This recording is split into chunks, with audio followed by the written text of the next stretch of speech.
আলহামদুলিল্লাহ কুয়েতের ভিসা চালু হয়ে গেছে। বিস্তারিত এনটিভি। সুপ্রিয় দর্শক, আমি এখন দাঁড়িয়ে আছি বাংলাদেশ দূতাবাস কুয়েতের সামনে। আমরা আজকে মাননীয় রাষ্ট্রদূত স্যারের সাথে আলোচনা করেছি যে বর্তমানে যে একটি সমস্যা আমাদের সামনে দেখা যাচ্ছে, আসলে সেটি সমস্যা না।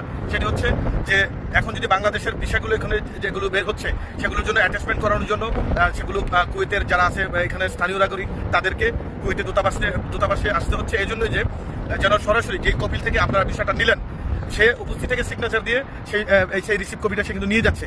আর এই জন্যই এখন যে আগে যে জাল বিষয়গুলো বের হতো, আমাদের মাননীয় রাষ্ট্রদূত স্যার যেই কথাটা বলেন যে আগে যে জাল বিষয়গুলো বের হতো সেগুলো কিন্তু এখন জাল বিষয় বের হওয়ার কোনো সুযোগ নেই।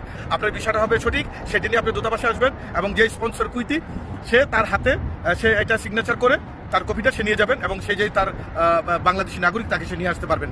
এবং তার আরেকটি যেই আমাদের মাননীয় রাষ্ট্রদূত যেই ফায়দাটি আছে বলেন, সেই ফায়দাটি হচ্ছে যে এখন যদি আমাদের সেই আওতায় চলে আসে সিগনেচারের আওতায়, তাহলে তারা যদি কোনো অকারেন্স ঘটায় এই দেশের নাগরিক আমাদের দেশের নাগরিকের উপর যদি বেতন না দেয়, গায়ে হাত তুলে বা ইত্যাদি ইত্যাদি কিছু নির্যাতন করা হয়, তাহলে দূতাবাসের কাছে এগ্রিমেন্ট করা আছে। এই এগ্রিমেন্টের মাধ্যমে কিন্তু তারা এইখানকার যারা কফিল আছে বা মালিক আছে তাদেরকে কিন্তু আইনের আওতায় আনা যাবে। আসলে মূলত সেই কাজটি কিন্তু এই জন্যই করা হয়েছে যে প্রত্যেকটা নাগরিক যেন আইনের আওতায় থাকে, সেজন্য বাংলাদেশি নাগরিক যেন অবৈধভাবে না হয়, অবৈধ না আসে, এবং কুয়েতি নাগরিক যে ভিসা দিয়ে নিয়ে আসবে সেও যেন আইনের ভিতরে থাকে। হ্যাঁ, আসলে মূলত লক্ষ্য উদ্দেশ্য কিন্তু এটাই ছিল।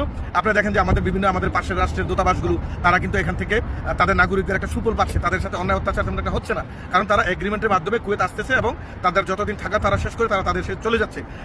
সেম কাজে আমাদের দূতাবাস এখন এই উদ্যোগ নিয়েছে। এই উদ্যোগের মাধ্যমে এখন আমাদের বাংলাদেশের 3 লক্ষ নাগরিক যারা আছে এখানে বা যারা ওদের ভবিষ্যতে আসবে তারা কিন্তু এই সুফলটা পাবে এই এগ্রিমেন্টের মাধ্যমে, যে প্রত্যেকটা বিষয় আমাদের বেতন কত হচ্ছে, কত পাবে, এবং তার সম্পূর্ণ দায় দায়িত্ব কিন্তু এই দেশের নাগরিকরা সিগনেচারদের নিয়ে যাচ্ছে।